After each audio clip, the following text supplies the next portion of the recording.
नमस्कार, मी जिल्हाधिकारी सांगली. भारत सरकारकडून आगामी जनगणना 2027 साठी व्यापक तयारी सुरू आहे.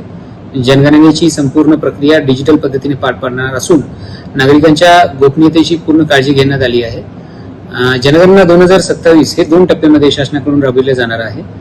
यातील पहिल्या टप्प्यात सांगली जिल्ह्यात 16 मे ते 14 जून 2026 हा कालावधीत घरोघरी आणि घरघरांना करण्यात येत आहे. या कालावधीत सर्व प्रगणक आणि आपल्या घरी येऊन आपल्या घराची यादी व घराची गणना करणार आहेत. या मोहिमेत जातीनिहाय माहितीसह 33 प्रश्नांद्वारे माहिती घेतली जाईल. तरी सर्व प्रगणकांना खरी व अचूक माहिती देऊन सहकार्य करावे.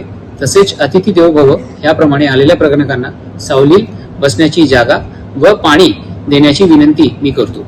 दरम्यान इतिहासात पहिल्यांदाच नागरिकांना स्वतः त्यांची गणना करण्याची मुभा शासनाने उपलब्ध करून दिलेला आहे. यामध्ये आजपासून म्हणजे 1 मे ते 14 मे या कालावधीत se.census.gov.in या संकेतस्थळावर व्यक्ती स्वतः आपल्या कुटुंबियांची माहिती भरू शकतात. तरी सांगली जिल्ह्यातील नागरिकांनी संकेतस्थळावर माहिती भरून स्वगणना करावी व या राष्ट्रीय कार्यात सहकार्य करावे अशी आवाहन मी या निमित्ताने करतो. नमस्कार, जय हिंद.